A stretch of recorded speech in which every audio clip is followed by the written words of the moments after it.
Bénisse. Nous sommes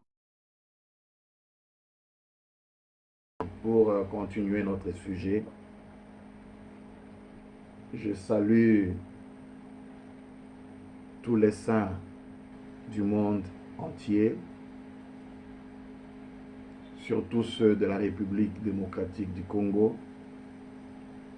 en particulier le Branham de William Marion Branham Tabernacle. Je vous salue au nom du Seigneur. Je reviens pour le numéro 3 de la vidéo sur le sujet que nous sommes en train d'aborder, la lecture entre les lignes. J'aimerais aussi dire que quand nous faisons ces vidéos, nous nous adressons à tous les croyants du message, à tous ceux qui aiment le message, à tous ceux qui aiment le prophète William Marion Branham.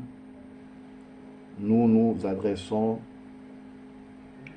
à ces gens-là et à tous les croyants qui aiment Dieu, tout celui qui aime le salut. Nous nous adressons à tous ces gens-là. Encore une fois, que le Seigneur vous bénisse richement, comme nous sommes là en ligne. C'est une grâce pour que nous puissions partager, échanger. J'aimerais aussi ajouter que nous sommes ouverts aux remarques, même aux questions. Nous sommes disposés à y répondre, même par vidéo si possible. Donc, nous revenons à notre sujet, c'est la lecture entre les lignes, au numéro 3. C'est le numéro 3 de notre enseignement. Nous avons vu que c'est vraiment une demande du Seigneur que nous puissions lire entre les lignes. Jésus a parlé de sonder les Écritures. Sonder, cela veut dire chercher à découvrir les choses cachées.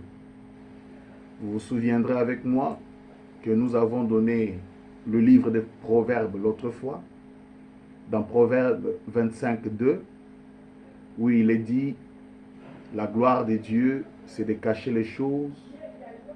La gloire du roi, c'est de sonder les choses.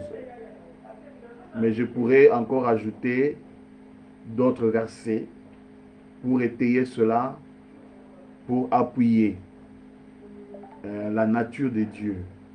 Non seulement que la gloire de Dieu est de cacher les choses, mais Ésaïe 45:15 nous dit, mais tu es un Dieu qui te cache. Voilà. Tu es un Dieu qui te cache, Dieu d'Israël, sauveur.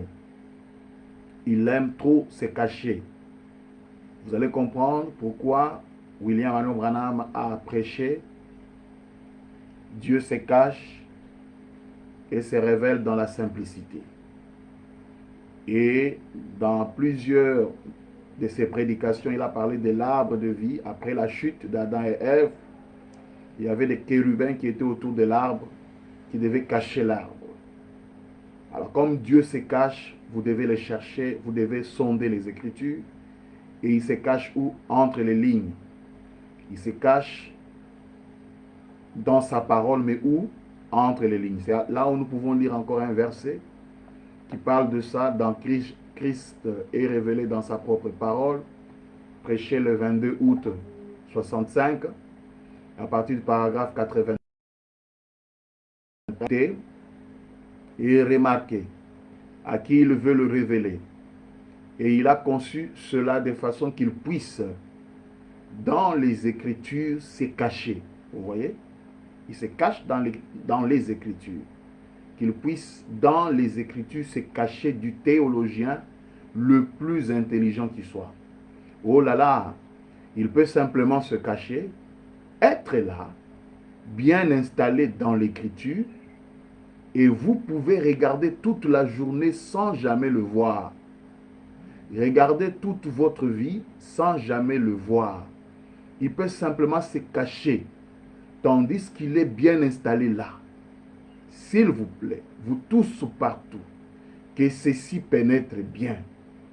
Dieu, dans la parole, peut se cacher si bien à l'intérieur de la parole que pas un seul théologien, pas une seule école au monde n'arriverait jamais à les trouver. Pourtant, il est là bien installé. Vous dites, c'est vrai, frère Branham, pensez aux pharisiens et aux sadducéens. Pensez à chaque âge. Il l'a fait. Certainement, il l'a fait dans chaque âge. Maintenant, nous pouvons vérifier cela. Pensons au jour de Noé, un âge de gens intelligents, d'intellectuels, et comment il s'est caché dans sa parole promise. Au jour de Moïse, comment il s'est caché au jour d'Élie, au jour de Jésus, comment il s'est caché. Il était dans le monde et le monde a été fait par lui et le monde ne l'a point reconnu. Il est venu chez les siens ne l'ont point reconnu. Voyez-vous, il se cache des hommes le plus intelligents, le plus intellectuel de la terre. Vous dites, mais ceci est le docteur Saint-Père Intel. Peu m'importe qui il est, Dieu se cache de lui et le révélera au bébé lequel voudront bien apprendre. Voyez-vous, les bébés de Dieu, la sémence prédestinée. Pensez-y, le Dieu puissant, bien installé dans ses propres paroles, aveuglant les gens intelligents et instruits de cet âge présent. Et ils ne le voient pas. Ils pensent que ce n'est que du fanatisme. Regardez-le se tenant là. Suivez cette phrase. Regardez-le. Qui? Regardez Dieu. Se tenant là, à se cacher des pentecôtistes, des baptistes, des méthodistes, des presbytériens. Il se révèle d'une façon manifeste publiquement, montrant toutes sortes de choses jusqu'à mettre cela dans les journaux et ainsi de suite. Et malgré tout, ils ne le voient pas. Oh, notre Dieu, comme il est grand, c'est révérend à qui il veut. Oh, dites-vous, frère Jonas ou frère Intel, ça c'est un grand homme, il le verra. Oh non, il le révèle à qui il veut. Vous dites, mon épouse ne le voit pas et elle est chrétienne. Il se révèle à qui il veut. Voyez-vous? Mais mon pasteur est un grand homme. Madame dit, c'est juste, mais il se révèle à qui il veut. Maintenant, comparez ce qui a été révélé avec ce qui est en train de se passer. Et alors, vous pourrez très bien comprendre. Vous voyez, Dieu aime se cacher. Dieu se cache dans les Écritures et il dit, vous pouvez chercher toute une journée. Vous voyez quelqu'un avec la Bible, il a la Bible, les Écritures sont là. Il lit, mais il ne voit pas Dieu. Et il dit, vous pouvez même le chercher durant toute une vie. Donc depuis l'âge de la conscience, quelqu'un est sous un arbre, en train de lire, du matin au soir, toute une vie sans le trouver. Il dit, pourtant Dieu est là. Mais où? Mais comment on ne le voit pas? C'est pourquoi il est dit, lisez plutôt entre les lignes. La Bible est composée des écrits et de ce qui n'est pas écrit. Et là, ça demande la révélation, c'est lire entre les lignes. Mais aujourd'hui, je voulais parler sur le principe de la lecture entre les lignes. Figurez-vous, lorsqu'on dit lisez entre les lignes, beaucoup de nos frères, beaucoup de prédicateurs s'appuient à ça et ils le savent. Beaucoup du message que nous devons lire, même les brochures entre les lignes, parce qu'il a dit, j'espère que vous comprenez ce que le Seigneur veut dire sans le dire carrément. Donc tout le monde, la plupart des prédicateurs, la plupart les enseignants, les évangélistes, le pasteur, lisent entre les lignes. Mais il y a des règles. Il y a des règles à respecter. Pourquoi? Parce que nous avons vu des cas où quelqu'un lit entre les lignes, il ressort quelque chose de bizarre. il dit quelque chose. Je vais vous donner un exemple peut-être un peu bizarre. Quelqu'un dit, il vous dit que Dieu est un hippopotame. Vous lui posez la question, monsieur, vous avez eu ça où? Il vous dit que non, j'ai lu entre les lignes. Alors, Dieu savait que cela allait poser problème. Alors, il a donné une équation. Moi, j'appelle ça une équation. Il donne le principe, comment lire entre les lignes. Et nous allons commencer avec démonologie, domaine physique, chez le 8 juin 53. Nous sommes au paragraphe 27. Mais vos âmes ont été formées avant la fondation du monde, quand Dieu a créé l'homme à son image, l'esprit de l'homme. Non pas un homme à son image, mais l'homme à son image, vous voyez. Et alors, il est fait mâle et femelle avant même qu'il forme l'homme de la poussière de la terre. J'aurais souhaité avoir l'occasion cet après-midi de prendre notre temps et de revoir cela. Simplement voir comment Dieu. Eh bien, c'est entre les lignes. Mais quand on le voit, ça remonte et correspond parfaitement à ce qu'il y a sur la ligne. Lorsque vous dites, comme l'exemple que j'ai donné tantôt, que Dieu est un hippopotame, il faut qu'il y ait des références, des repères de ça sur la ligne. C'est-à-dire, lorsque vous voyez l'entre les lignes, ça remonte sur la ligne, ça concorde parfaitement avec ce qui est sur la ligne. Les entre les lignes ne doivent jamais s'écarter de la ligne. C'est ça le grand principe. Mais elles doivent réunir les lignes et en faire une image. C'est-à-dire, entre les lignes, en fait, réunit plusieurs lignes et sort une image. Lisons. Le baptême d'eau. Prêché le 19 janvier 61. Paragraphe 18. Eh bien, c'est de cette manière que la Bible est écrite. Entre les lignes, vous savez, la plupart de mes sermons, par exemple, Dieu ramena Abraham et Sarah jeunes, vous avez lu entre les lignes pour voir ce que disent les Écritures. Vous devez le savoir. Mais cela ne s'écartera jamais de la ligne. Voyez-vous, entre les lignes ne fera que réunir les lignes et en faire une grande image. Je lis entre les lignes. Nous devons lire entre les lignes. Nous devons capter Dieu, sonder Dieu là où il se cache dans la parole entre les lignes. Mais entre les lignes doit correspondre avec les lignes. C'est comme si c'était une contradiction. Entre les lignes, au fait, c'est la réunion des lignes, plusieurs lignes. Vous prenez une ligne ici, vous prenez une ligne là-bas, vous unissez ces lignes et cela sort une image. C'est ça entre les lignes. Entre les lignes n'est pas une invention personnelle.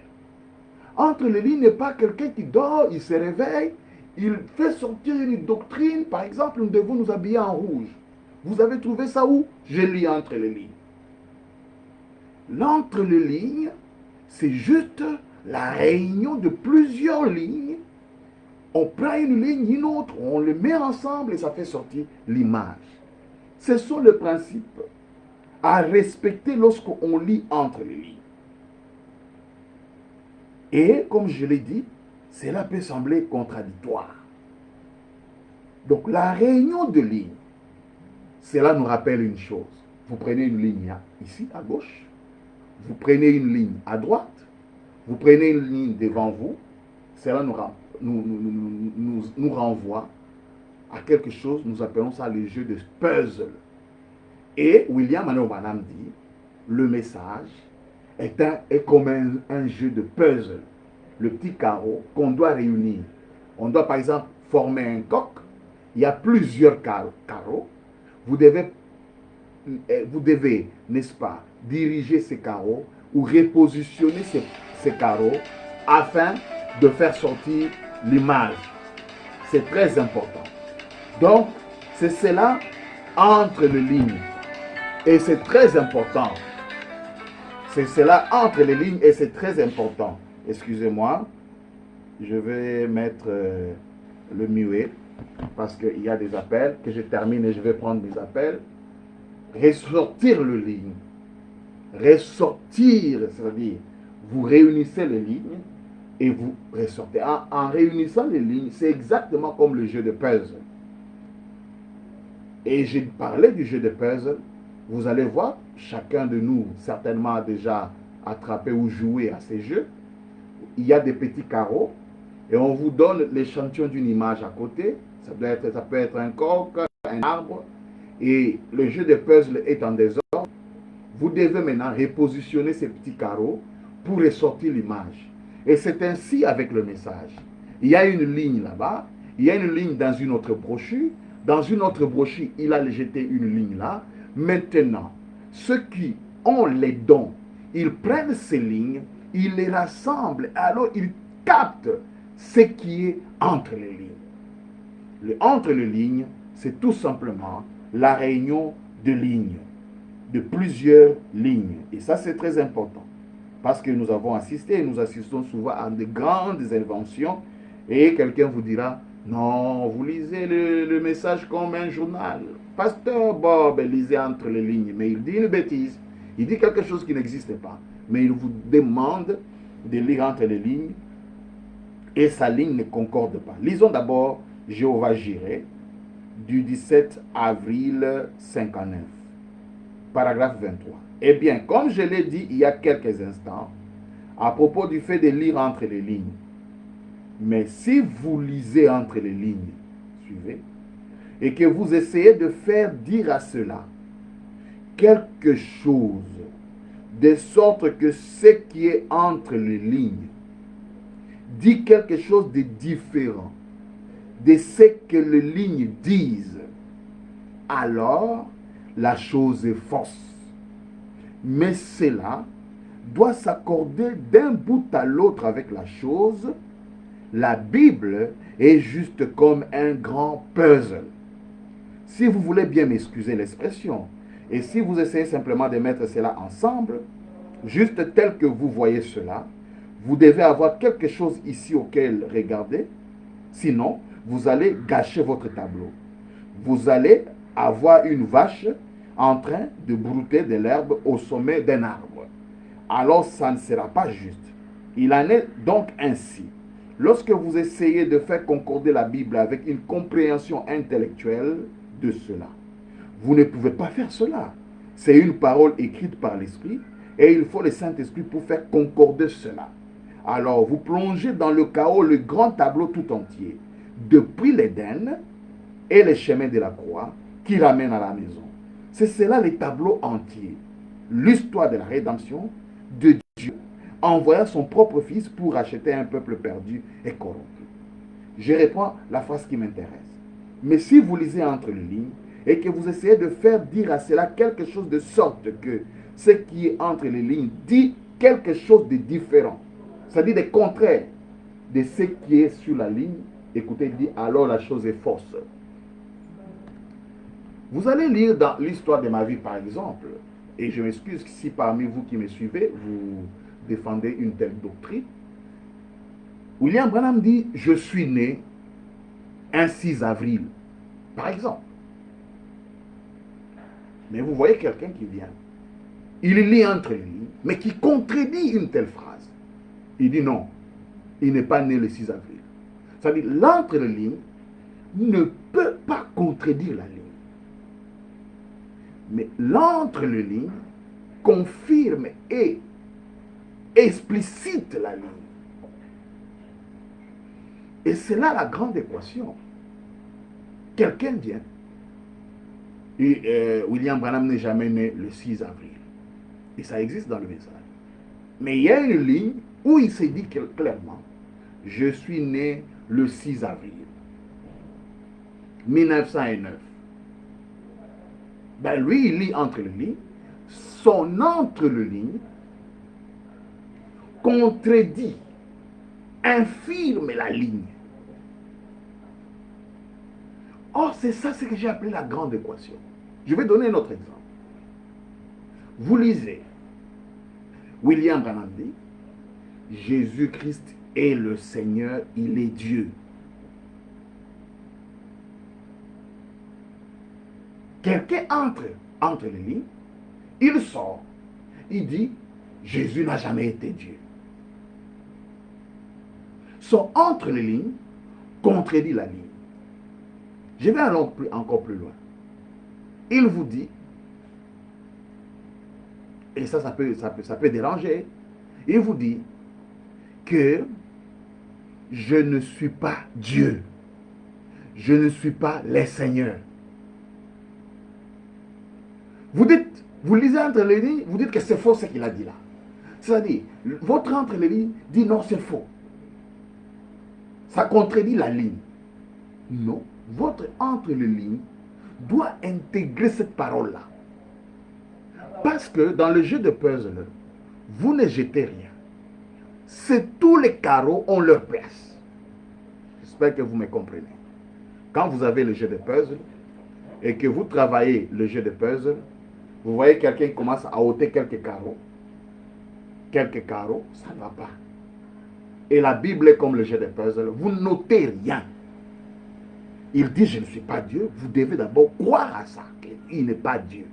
Et entrer d'entre les lignes, l'entre les lignes vous dira que Dieu est une dualité. Il y a la divinité et l'humanité. Par rapport, prenons le cas de Jésus. Par rapport à Jésus, il dit, lorsque Jésus a pleuré devant Lazare, Jésus n'était pas, c'est un homme qui a pleuré. Dieu n'a jamais pleuré. Lorsque Jésus a eu faim, c'était l'homme qui a eu faim. Dieu n'a jamais eu faim. Vous voyez? Alors, quand vous vous dites non, c'est que c'est faux, il est toujours Dieu. Non, non, non. William Branham dit, je ne suis pas Dieu. Maintenant, quand vous lisez entre les lignes, vous devez savoir régler les choses. C'est ça, j'appelle ça l'équation.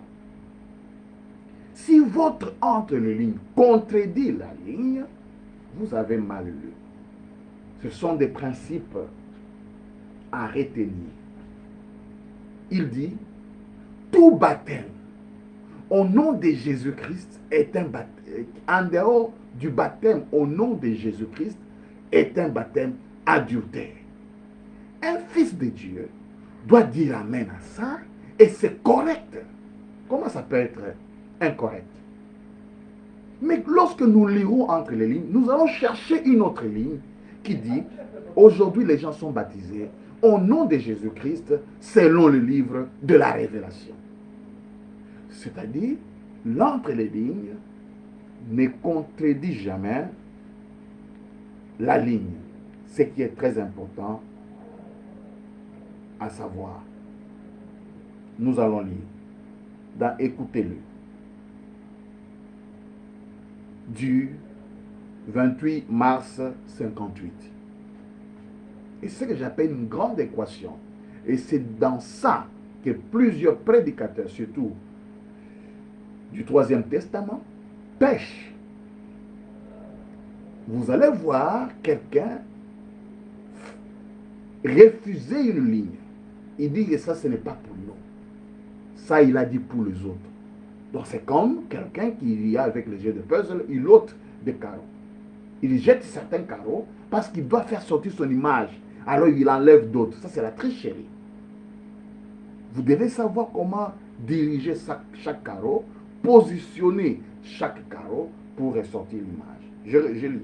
Écoutez-le du 28 mars 58, paragraphe 9.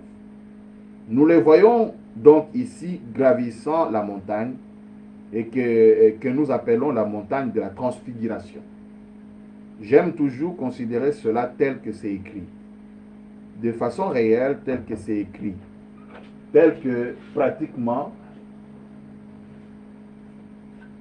tous mes frères prédicateurs l'abordent comme un type de la seconde venue du Seigneur, et cela est vrai.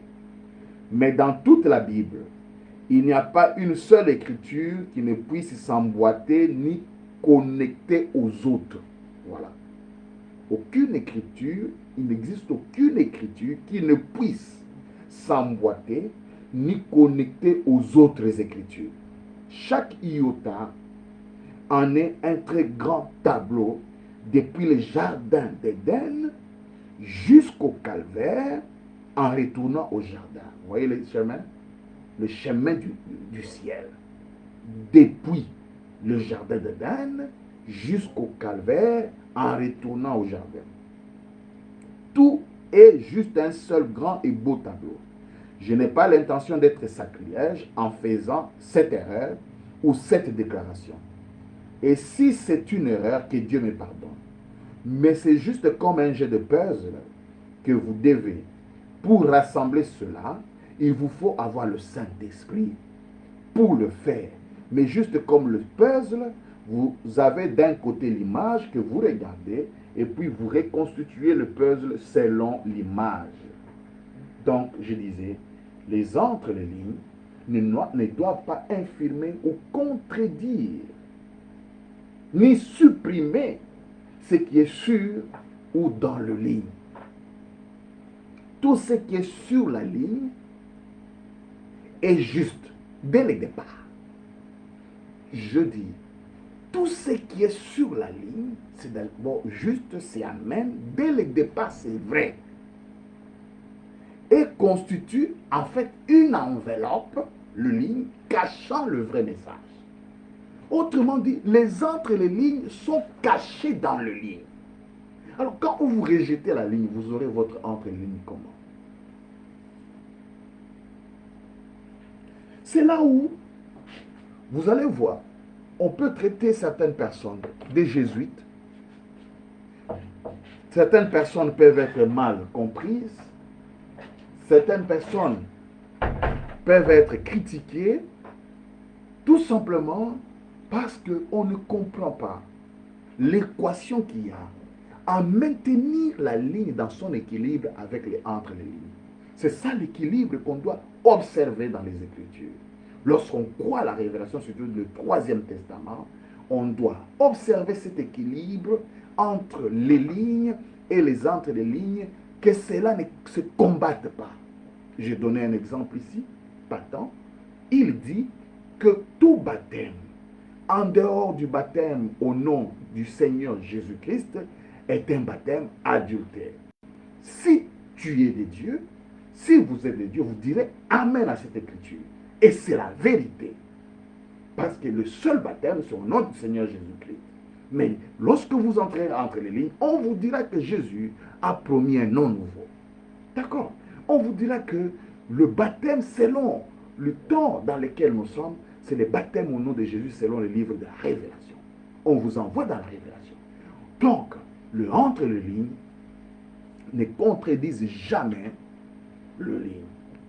C'est ça le principe que je voulais donner aujourd'hui dans notre troisième vidéo et notre quatrième vidéo qui va venir. Nous parlerons de l'invitation de Branham de lire son message entre les lignes. Maintenant, nous allons voir comment William Branham lui-même, s'adressant à son peuple, il demande à son peuple de lire son message et de le saisir entre les lignes. C'est pour dire que le message lui-même, il y a un message dans le message. Il a prêché, c'est vrai. Il dit qu'il a emmagasiné et c'est un jeu de puzzle. Il y aura des hommes qui viendront, qui vont en faire sortir l'essence. C'est le message qu'il dit. Et alors, ce sont des gens préordonnés et prédestinés aussi. D'accord? Donc, c'est cela un peu ce que nous pouvons retenir dans notre troisième vidéo. Pour le reste, je peux vous dire déjà au revoir en saluant tous les saints du monde entier, tous les Branham du monde entier, mais en particulier, surtout, je vais dire, surtout ceux de William Marion Branham Tabernacle, que je manque de voir pendant un si longtemps. Je crois que le Seigneur nous donnera encore la possibilité d'être ensemble, encore une fois, et communier comme on le faisait d'antan. Sinon, pour le reste, que le Seigneur vous bénisse. Shalom.